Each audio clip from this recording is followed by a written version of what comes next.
Friends, welcome back to your study with smart friend. Friends, आज के इस video में लेके आई हूँ बायोलॉजी का टेस्ट।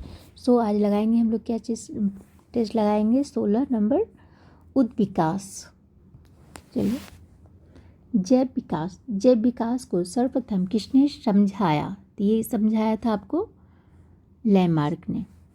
लैमार्क का मूल सिद्धांत है, ये है आपको उपार्जित लक्षणों की वंशागति।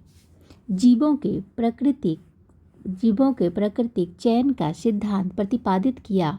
तो ये किसने किया था? तो ये किया था, आपको बताइए किसने किया था?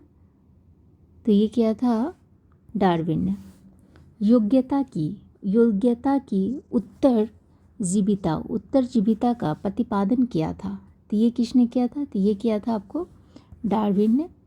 उत्परिवर्तन के सिद्धांत के जन्मदाता हैं। तो ये कौन है? ये है आपको डी ब्रीज।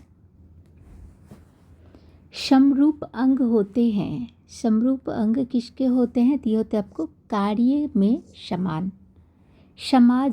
समजात अंग होते हैं। समजात अंग होते हैं आपको रचना और समान। वर्ष 1809 में प्रथम बार फ्रांसीसी जीव वैज्ञानिक जॉन लैमार्क ने जीवन के विकास के अध्ययन क्रम में अनेक सिद्धांतों को प्रतिपादित किया। निम्नलिखित में से कौन सा सिद्धांत इसके संबंधित नहीं है? तो ये कौन सा संबंधित नहीं है? तो ये हो गया आपको जीवन संघर्ष।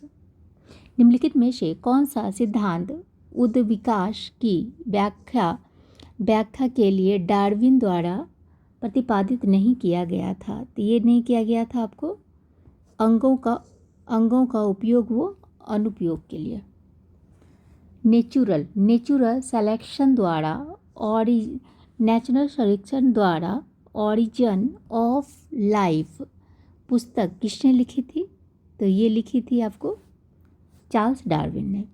निम्न में से कौन सा मनुष्य में अवशोषी अंग नहीं है?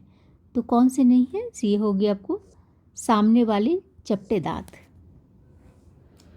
उत्परिवर्तन का सिद्धांत प्रतिपादित किया था। तो ये किसने किया था? तो ये किया था आपको डी ब्रीज ने किया था।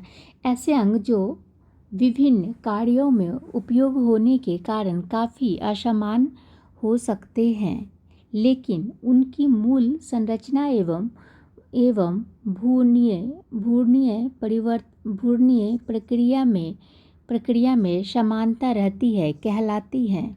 ये वो क्या कहलाती हैं? तो ये कहलाती है आपको समजात अंग कहलाते हैं।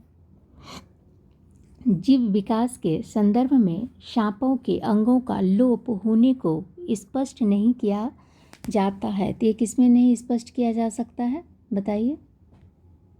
तो ये हो गया आपको अंगों का उपयोग तथा अनुपयोग किए जाने से जीवन की उत्पत्ति हुई है। जीवन की उत्पत्ति किससे हुई है? तो जीवन की उत्पत्ति हुई है आपको जल में। जीवन की उत्पत्ति के समय निम्न में से कौन स्वयं अवस्था में नहीं पाई जाती है? तो ये आ गया आपको ऑक्सीजन। विकास की प्रक्रिया में मनुष्य का निकटतम प्राणी है। तो ये कौन है? तो ये हो गया आपको बंदर। मनुष्य में अवशोषी अंग है। मनुष्य में अवशोषी अंग हो गए आपको कर्ण पल्लव पेशियाँ। जीवों के विकास के संदर्भ में निम्नलिखित में से कौन सा अनुक्रम सही है? तो ये हो गए आपको सालामैंडर, अजगर, कंगारू।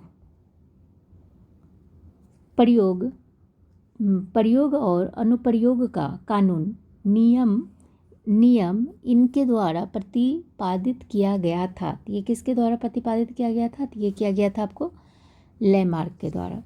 पक्षियों और कीटों के पंख कैसे होते हैं? तो पक्षियों और कीटों के पंख कैसे होते हैं? तो ये होते हैं आपको समृद्धि। Thank you friends. I hope कि वीडियो पसंद अगर आती है तो प्लीज़ शेयर कीजिए, लाइक कीजिए, सब्सक्राइब कीजिए। Thank you.